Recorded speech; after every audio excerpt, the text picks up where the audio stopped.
What's up sa inyo, no? Malamaya is here. So today, i-update ko kayo sa aking mga isda, no?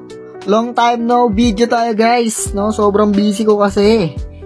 And today, may bumili ng ating akre, no? And hindi ko na siya na-videoan, guys, kaninang tanghali lang. No? Kasi ito, nag-video na ako ng morning. So, yan, napakita ko sa inyo ating mga isda, no? Napaka-healthy. No, unahin natin ito ang ating mga akre. Guys, 2 pairs ang binili ni boss. No, ang kinuha niya is ating mga breeder. No, since kinuha niya na tong ating 2 pairs, no, nagbigay pa ako ng extra pair sa kanya. Na juvenile na nagbumolting na akre. No, sana ma-enjoy to ni bossing, no. And ito, guys, sobrang solid niyan. Ito naman yung ating mga fry. Di pa ako napag-water change, no? Kita na yun, morning na morning, nag-video agad tayo. Ayan. Nakatapos ko na magpakain sa kanila. Kitang-kita nyo naman, di ba? Napakadumi pa. And ayan, napakarami niyan. Magkasama yung pidirt na fry dyan, tsaka yung ating Black Moscow na galwing ribbon, no? Talagang ginugurom natin. Ano yung ginugurom? Pinapalaki natin, no? Yung ating mga fry. Tapos dito naman sa ating mga ivory mosaic, no? Yan yung mga female. Hiniwalay ko na yung male kasi agresibo yung isang female dyan. Talagang pinupunit niya yung tail, guys. No? Pag ganon senyalis nun, guys, stress yung female or magdadrop. Since ito, nakikita ko, magdadrop na siya, naglagay na ako ng aquatic plants, no? Hindi naman siya fry eater. Yan, tulad yan, no? Hinahabol niya isang female, di ba? Napaka-aggressive niya, guys. So, ang ginagawa ko dyan is lalagay na ako ng mga aquatic plants. Ito naman yung ating mga female na akre. No? Kukuha na ako dito ng ating pang-breed. Kasi nga, naubos natin yung mga breeder natin. Tapos, naglagay na ako dyan yung breeder natin ng pidirt. Tapos, yung mga dalawa niyang fry na koi. No?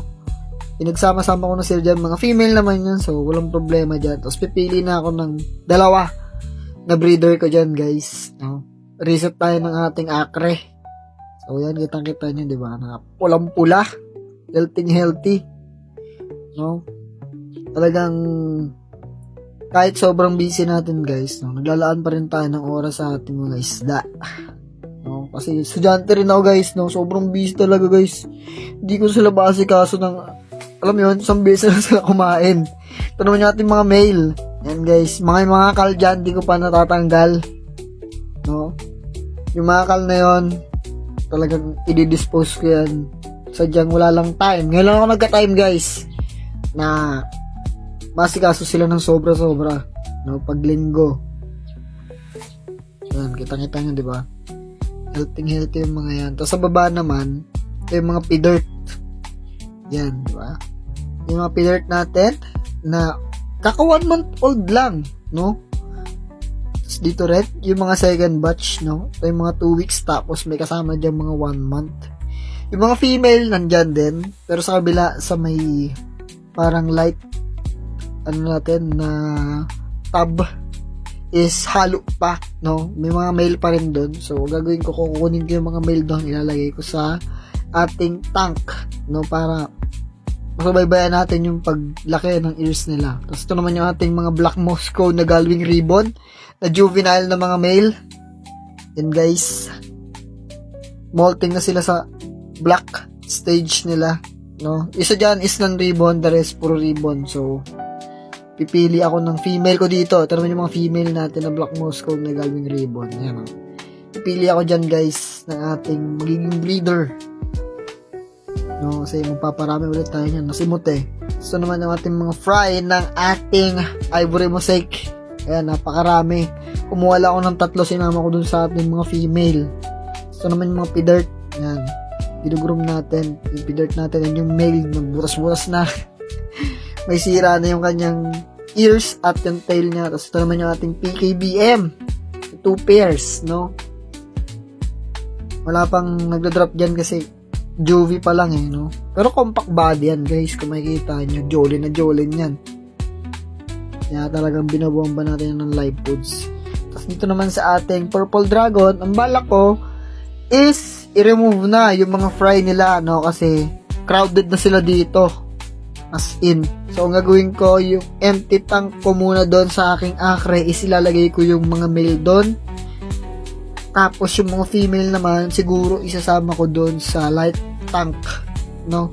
Para magkakasama silang mga female. Kasi ito naman yung sinasabi ko mga pidert. Ayan guys.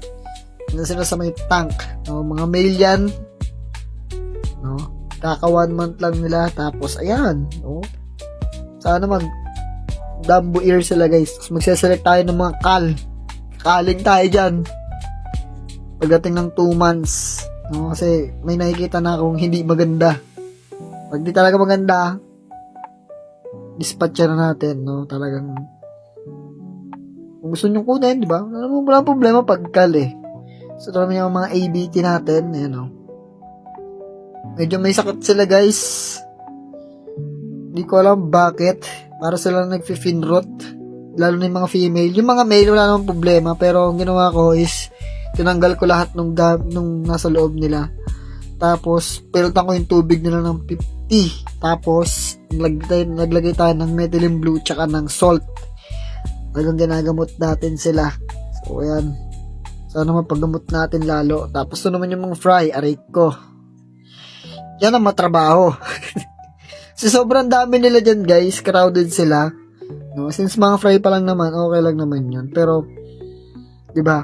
Ayaw natin magkaroon ng ammonia spike. So, yun. Dilinisin natin ito mamaya. So, yun lang. In-update ko kayo sa ating mga isda. Malamaya is out. Fish out.